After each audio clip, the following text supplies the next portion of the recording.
Hi, I'm Simon and welcome to the 5th episode of Gamers Living Room.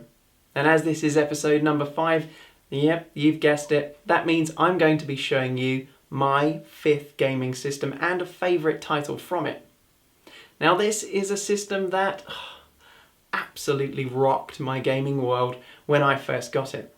And there are a ton of fantastic titles for it. But that being said, it was an absolute cinch for me to choose my favourite from it. And I'm really excited to share this part of my gaming history with you. So, let's take a look.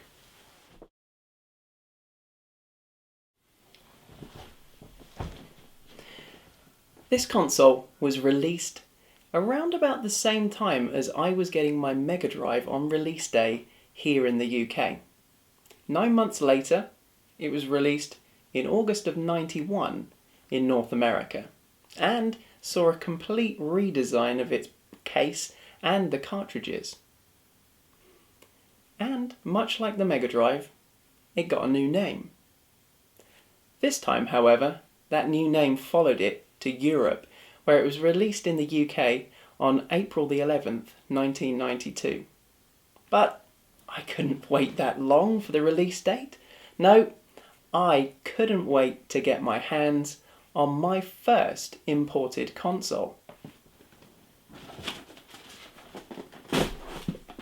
Nintendo's Super Famicom. This was Nintendo's follow-up to their Famicom or NES range of machines, and it came a surprising 2 years after Sega had entered the 16-bit arena. This wait allowed Nintendo to trump Sega and NEC, who were really their main competitor in Japan at the time, by bringing their system well ahead of the others in terms of raw power. Built around Nintendo's custom Ricoh 5A22 processor, this machine is capable of displaying 128 sprites on screen at the same time, and those sprites can be up to the size of 64 by 64 pixels. What's more, the system can also display 256 colours on screen at one time. To put this into perspective, the Mega Drive could manage 80 on-screen sprites with 64 colours on screen at one time. The sound is also distinctively that of a high-end 16-bit system. The Sony SPC700, in conjunction with a 16-bit DSP, allows the Super Famicom to deliver 8 channels of 16-bit audio, and this can be output through the rear AV port on the console. The audio in Nintendo's 16-bit system had fantastic sound. It really did allow it to produce immersive sound effects, sampled digitized speech, and really beautiful music. As I mentioned earlier, this machine was imported and bought before the release of the UK version, but it wasn't imported by me. I bought this machine second-hand from someone who had already borne the inordinate £400 that the importers were charging for it at the time, and he had also spent around about another £400 on the games that he got with it. I paid him $280 for the lot, the 10 games and the system, and that was a mere 10 months after the machine was released in Japan and a good 9 months before it was released here in the UK. It seemed like an extortionate amount of money to my grandmother, who lent me the money to get the system. But it was a debt that I was happy to bear. And to pay it off, I took a 3-month part-time job at Burger King. And as soon as I'd paid off the system, I quit that job.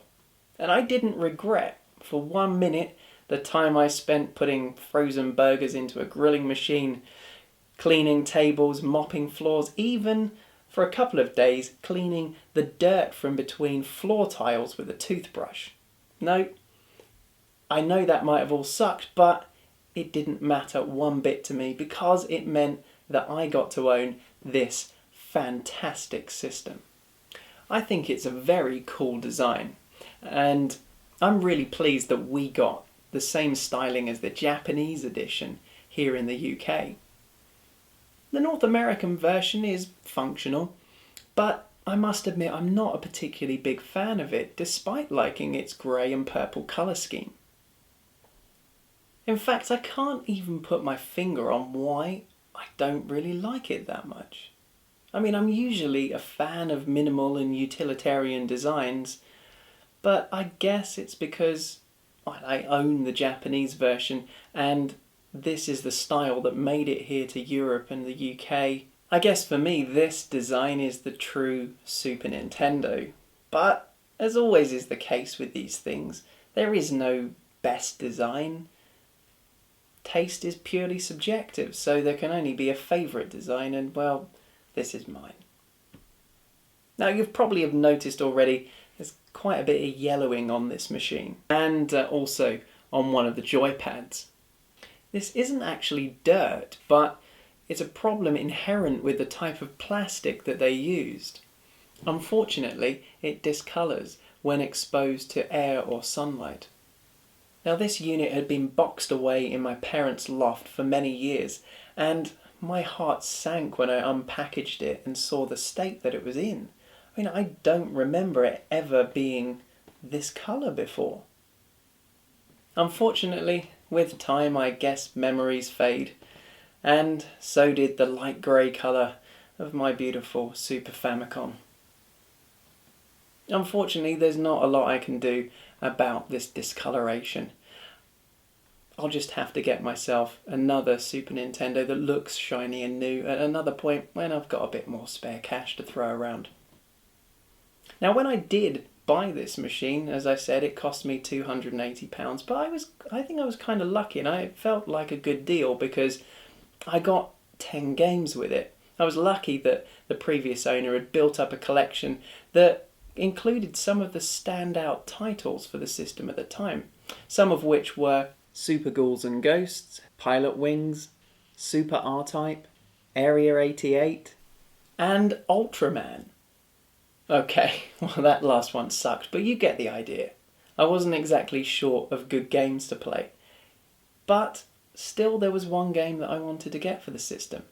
In fact, this game wasn't even released at the time that I bought this. I knew it would be coming, or at least I was hoping it was coming, and it was released in June of 1992, and it was seen for as much as £100 from importers here in the UK. Now I couldn't justify that amount, so I had to wait a couple more months for the prices to drop. And yeah, they did eventually drop, and I found a North American version of the game for £55. And this was, the same time the Japanese edition was still selling for between £70 and £80, so for me it felt like quite a bargain. But here lies a problem, because this system, as I'd mentioned before, has different shaped cartridges, and you can't put the North American ones into this machine.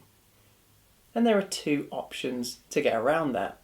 One, I could shave the corners off the cartridge, much like the previous owner of this machine did with his copy of Joe and Mac. Or two, get an adapter for it. And my adapter set me back £15. And I was more than happy with that, because combined with the price of the cartridge, that set the game at £70, which was what it would cost me to get the Japanese edition anyway. And I was much happier because, well, firstly, I'd got the game in English, which I was used to from the arcade version, and I now had an adapter to use with any future North American purchases I wanted to make. So I was very happy. Now I'm sure you can already guess what the game is. It's this. Street Fighter II: The World Warrior. This seminal title easily stands out as my favourite game for the system. And that's mainly for two reasons. One, I loved playing it in the arcades. I have really fond memories of my local arcade having a big screen sit-down two-player version of this game, and it regularly swallowed up all of my spare change. And secondly, I still have vivid memories of how palpable the anticipation was of waiting for this to come out on home systems.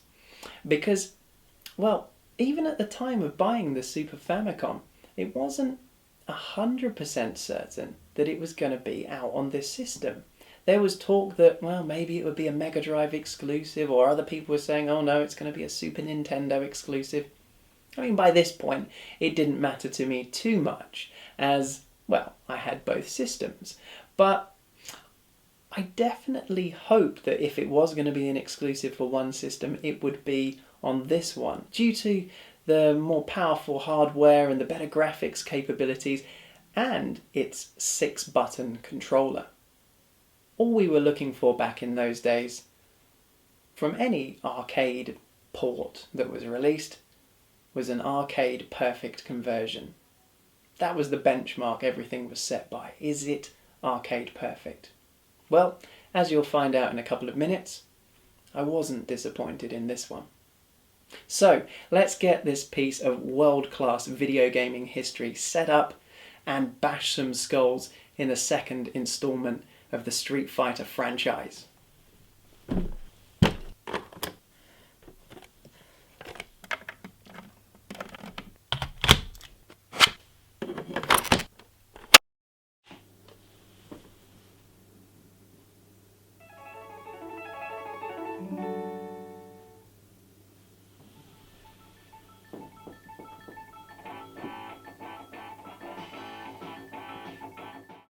Street Fighter II is considered by many to be the most important one-on-one beat-em-up of its generation.